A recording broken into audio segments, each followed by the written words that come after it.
Bob Dylan named 5 bands he wished he had been in, and that list has circled music conversations for decades without losing its edge. At 84, with more than 60 years of recorded work behind him, Dylan does not scatter praise. When he names something, it carries the density of a verdict. These were not casual favorites pulled from memory for a magazine interview. They were the 5 bands that fed him before the world knew his name, the ones he absorbed so completely that their fingerprints run through everything he ever recorded, from the earliest folk music scratched onto Columbia Records tape to the electric upheaval that split audiences in half at Newport. What makes that list remarkable is not the names themselves, but the pattern beneath them.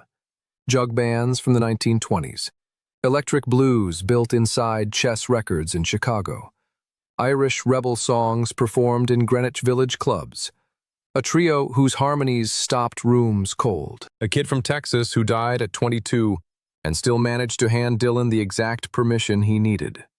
No genre rules this list, no era dominates it. What connects all 5 is harder to name than any category. Call it weight. The Memphis Jug Band carried it in a kazoo. Muddy Waters carried it on an electric guitar. The Clancy Brothers carried it in a room full of strangers who became a crowd. Buddy Holly carried it in a smile and a Stratocaster, and a glance directed at a 17-year-old in a Duluth auditorium who never forgot it. Dylan heard that weight in all of them, and he spent 60 years passing it forward. Here, in the order he named them, are the 5 bands Bob Dylan holds above fashion, above time, and above replacement. Will Shade built something on Beale Street in the 1920s that had no interest in permanence, and yet it lasted. The Memphis Jug Band used everyday objects as instruments and treated street corners as concert halls long before folk music had an agreed-upon name, recording their sessions for Victor in a style that stitched American music together with rhythm, wit, and an unhurried humor that refused to take itself too seriously. Jug, washboard, guitar, harmonica, fiddle, and voices came together on those old recordings to produce something that traveled light but landed hard. Songs like Casey Jones, Cocaine Habit Blues, and Stealin' brought grit and laughter into the same room and let them argue, and the result was music built from the simplest available materials that still sounds like nothing else. The kazoo buzzed like a man who knew something you didn't. The jug boomed like a bass nobody could afford to rent. These were not novelty instruments deployed for charm. They were solutions, and the music they produced was honest in a way that no production budget has ever managed to manufacture. Dylan put it plainly. 5 bands he wished he had been in, and the Memphis Jug Band topped that role. That was not nostalgia talking. It was a songwriter pointing straight back to the well. What he heard in those Victor recordings was possibility itself, writing a symphony with different melodies and different words, pulling structure from whatever material was close at hand, and making that limitation feel like a choice rather than a constraint. Will Shade ran the band the way a good host runs a kitchen, letting talents like Hattie Hart and Charlie Burse move through the lineup without disrupting what the band fundamentally was. Different voices and different textures moved through, but the same essential commitment to the song over the spectacle held everything together. That openness is what Dylan responded to most deeply. Music as fellowship rather than product. A shared project that welcomed contribution and let the sound breathe differently from session to session. A historian once described the Memphis Jug Band as the definitive jug outfit of the 1920s and early 1930s, and that designation understates what they actually built. They were early architecture. The foundation ran under everything. Long before Dylan carved his own path through rock and roll and folk, they paved one he could follow without apology. Muddy Waters did not introduce the blues to America. He electrified it, focused it, and sent it through Chess Records on South Michigan Avenue in Chicago like a current nobody could ignore. Dylan's second named band was not Muddy Waters alone, but the full Chicago unit that surrounded him, and that distinction matters enormously. Little Walter on harmonica, Otis Spann on piano, Jimmy Rogers on second guitar, Willie Dixon on bass, Fred Bello on drums. Each one a complete musician with a distinct voice, and together they built something that moved like a machine with feelings, tight and purposeful, and impossible to look away from.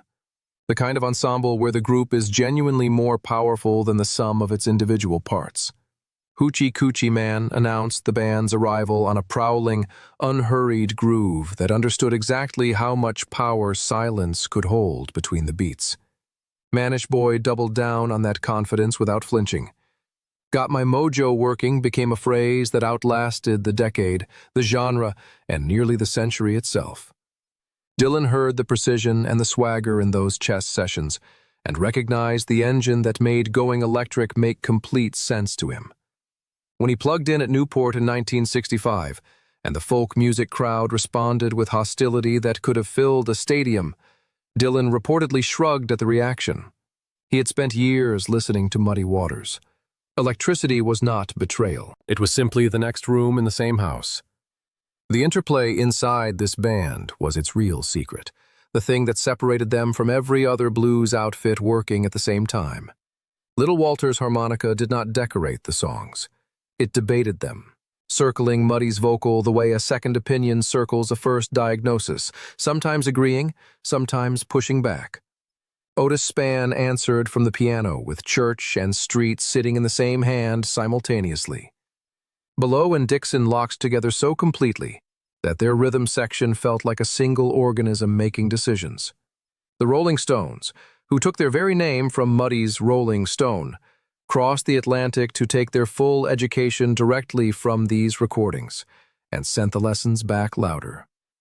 Dylan was already further along than any of them. By 1976, when Muddy stood on stage at the last waltz, the same night Dylan appeared, two distinct currents of American music crossed in plain sight, and everyone in the room understood the full weight of what they were watching. Crosby, Stills, and Nash proved something Dylan had long suspected about harmony, which was that three perfectly matched voices could produce a sound more intimate than any single voice working alone. David Crosby arrived from the Byrds. Stephen Stills came from Buffalo Springfield. Graham Nash crossed over from the Hollies. Three separate careers, three different musical vocabularies. And then one evening in Laurel Canyon, they stood in the same room and sang together. And the sound stopped everyone present cold. Nash added a third line to Stills and Crosby's blend without any rehearsal. The room went quiet, and nobody needed to discuss what had just happened between them. That unrepeatable moment produced a band, and the band produced a debut album in 1969 that immediately changed what listeners expected harmony to actually deliver. Sweet, Judy Blue Eyes, Helplessly Hoping, Long Time Gone. Those three songs landed on their self-titled debut and set a new bar for what vocal craft and songwriting could accomplish inside a single record. At Woodstock in August of 1969, those same voices cut through a field of hundreds of thousands of people with a clarity that had nothing to do with volume and everything to do with preparation and absolute trust in the arrangement. Dylan admired that kind of precision and recognized it not as polish, but as discipline. The deep work of three people who had decided the lyric came first and let everything else grow from that decision outward. Wooden Ships carried the line, "If you smile at me, I will understand." And the way the three-part harmony delivered it made connection feel inevitable rather than constructed. Stills brought structure and forward motion. Crosby opened his guitar tunings like windows onto a different kind of light. Nash provided the lift that kept the whole thing airborne. Together they could make a whisper feel like an anthem, and Dylan named them among his five because they proved that harmony was never decoration. It was the argument itself, the thing the song was actually saying underneath the words. The Clancy Brothers and Tommy Makem were performing in Greenwich Village clubs when Dylan first heard them, and what he heard was not preserved music from a distant past. Four fearless voices were carrying traditional Irish ballads into rooms full of people who needed those songs to feel urgent. and the urgency felt completely earned rather than manufactured. Patty, Tom, and Liam Clancy, alongside Tommy Makem, broke through to national audiences with a 1961 appearance on The Ed Sullivan Show, recording for Columbia Records and bringing tin whistle, banjo, and a firm hand drum into arrangements that placed the lyric above every other consideration without any apology for doing so. Dylan later named Liam Clancy the best ballad singer he had ever heard, and that judgment came from someone who had stood in front of thousands of performers by that point in his life. Liam's phrasing gave each line a shape that made the story feel lived in rather than recited. Makem's baritone grounded the entire blend and kept it from floating away from the earth. Patty and Tom pushed the choruses forward without overwhelming the verses that carried the actual story. What the group modeled for Dylan was specifically how restraint travels farther than volume, how clean diction and a storyteller's patience can draw an audience into complete silence before pulling them into song. Watching audiences lean forward and then sing back to the stage fed Dylan's own developing instinct for what a live performance could accomplish between the performer and the room. Their setlist moved through drinking tunes, love laments, and rebel anthems without any of it feeling disconnected, because the same seriousness toward the lyric held all of it together underneath the surface differences. The lineage from their work to Dylan's ran direct. His "With God on Our Side" drew on the melody of Dominic Behan's The Patriot Game, a song the Clancys had already carried to wide audiences before Dylan got to it. And that was not imitation. That was the folk process working exactly as it always had, shared melodies carrying new arguments into new rooms and new mouths. When they closed their sets with The Parting Glass, the room shifted into a hush that felt like both blessing and warning, the way folk songs have always operated. Dylan kept that lesson close for 60 years. Tradition was never a museum to preserve and protect. It was fuel for a fire that the next singer had to keep burning. Buddy Holly walked onto the stage of the Duluth Armory in January of 1959, wearing thick-rimmed glasses and carrying a Stratocaster, and a 17-year-old Bob Dylan stood in the crowd and watched something change inside him permanently. The Winter Dance Party Tour had come through Duluth, and Holly performed with the settled ease of someone who had already resolved every argument about what rock and roll could contain. Decades later, accepting a Grammy Award in 1998, Dylan returned to that single night with one sentence. He had seen Buddy Holly play. Holly had looked at him. That glance, the way Dylan framed it, carried the full weight of permission. One musician telling another that the path was open and the tools were already in his hands. What Holly gave Dylan was a model the music industry had not yet formally acknowledged or given a name. Working at Norman Petty's studio in Clovis, New Mexico, Holly wrote his own material, arranged it himself, led his own band, and made records that sounded exactly the way he heard them in his head before anyone else had heard them at all. That'll Be the Day turned a casual phrase into an anthem with nothing to spare.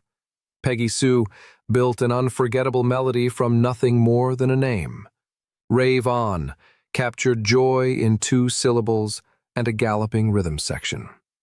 These songs came from the simplest possible materials and came out built to last, crafted with the kind of directness that makes real skill look effortless even when it clearly isn't. Dylan absorbed that independence completely, and the absorption ran deep rather than wide. The idea that a performer could be his own author, that he needed no outside approval to build something entirely on his own terms, ran straight through every decision Dylan made, from his earliest folk music recordings through the electric upheaval of 1965, and well past it. Holly's stage presence reinforced the lesson from a different angle. He did not perform dominance or fill the room with his own certainty. He smiled, leaned into the microphone, and trusted the song to carry everything that needed carrying, which meant he never had to carry it himself. A career that lasted less than 2 years at the top left a mark that has not faded in 67 years. And that gap between duration and impact is the whole lesson. That night in Duluth was Dylan's compass point. Proof that directness could be its own form of revolution, and that a craftsman who trusted his material completely could make the future feel possible even standing in a cold Minnesota armory in the middle of January, with nowhere warmer to be. Dylan never announced these 5 choices with fanfare or ranked them the way a critic constructs an argument. He named them and let the silence afterward do the rest. Memphis Jug Band, Muddy Waters and his Chicago Band, Crosby, Stills, and Nash, the Clancy Brothers and Tommy Makem, Buddy Holly. No clean genre connects them. No single decade contains all 5. What connects them is that each one handed Dylan something he could not have assembled on his own, a way of listening, a way of trusting the song, a way of walking into a room and making the music feel like it had always been there, waiting before anyone arrived. At 84, still recording and still on the road, Dylan carries all 5 of them forward. That is what real influence looks like when it runs deep enough. Not a borrowed phrase, not a tribute offered at a safe distance. An inheritance, still being paid out every night he steps onto a stage.